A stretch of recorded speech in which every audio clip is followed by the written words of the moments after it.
في فترة ما كنت بفكر ان انا افهم في كل حاجة او افهم على الاقل في اغلب الحاجات. طيب، اللي حصل بقى درس اتعلمته غير تفكيري عن الحياة كاملة، عن النجاح وعن السعادة وعن الدراسة. طيب، انت عايز تفهم ايه القصة دي؟ ودي ممكن تغير حياتك برضه. خلينا نشوفها. كنت بقى شغال على نفسي وعلى دراستي وعلى كل الجوانب اللي انتوا عارفينها، او لو ما تعرفهاش خش التشانل وهتفهم انا ايه السياق بتاع حياتي. ماشي. طيب، انا كنت بقى لما شغال في النقطة دي حسيت بفقدان شغف رهيب، حسيت ان الحياة فعلا ضدي والدنيا قفلت وكربست فجأة. طيب، فضلت اسأل نفسي هي ليه الحياة بتعمل معايا كده؟ طيب، فعلا بعد فترة من التفكير ولاحظت حاجة واحدة، ان الحياة فعلا مش ضدك، الحياة بتعلمك. يعني درس لقيته صعب جدا، افضل ماسك فيه وافضل حاول فيه لحد ما تحله، زي مسائل الرياضة بالظبط.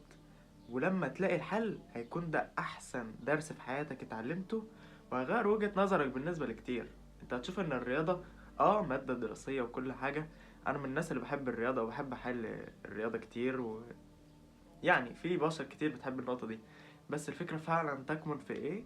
ان انت لو خدتها اسلوب حياة هتاخدها كمنهجية كده من الاخر يعني، هتفهم مدارك زيادة. فاهم انت النقطة دي؟ يعني انا كنت فاهم ان فعلا النجاح هو ان انت ما تفشلش. لا، النجاح مش ان انت ما تفشلش، النجاح ان انت تفشل وتتعلم من تجربتك.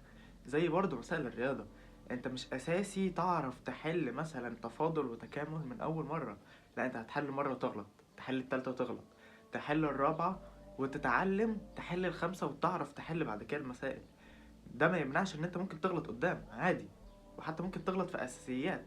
لكن اهم حاجة ان انت تتعلم من اللي انت غلطت فيه ده، عشان ده بيقلل نسب الخطأ. يعني انت لما تتعلم من خطأ عملته، فالخطأ ده مش هيتكرر او هتقلل نسبته. بس دي كل الفكرة. طيب، هتقولي انا ماشي، يعني الكلام ده كليشيه جدا وفاهمه وكل حاجة، شكرا ليك يا مهدي. ايه الافادة؟ انت اتعلمت ايه من اللي انت قلته دلوقتي؟ اللي انا اتعلمته هنا ان انا بدل ما الوم الظروف اسأل نفسي انا اتعلمت ايه.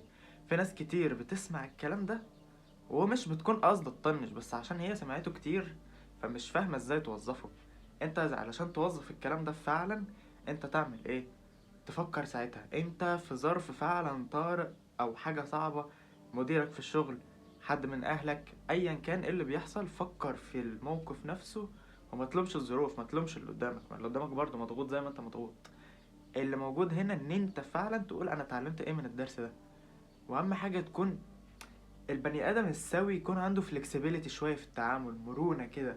فانت لو عندك المرونه دي في التعامل هتلاقي بجد الناس كلها بتحب تتعامل معاك، ولين كده في التعامل، مش رخم، مش غلس، مش تقيل يعني. وبس في نهاية الفيديو، لو في حاجة واحدة عايزك تاخدها من الفيديو، هو ان انت اي مشكلة تمر بيها ما تشوفهاش نهاية العالم. وبس دي كل حاجة أقدر أقولها.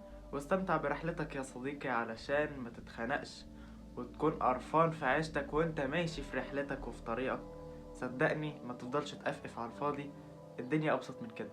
بس متنساش تعمل لايك وشير وسبسكرايب. سلام.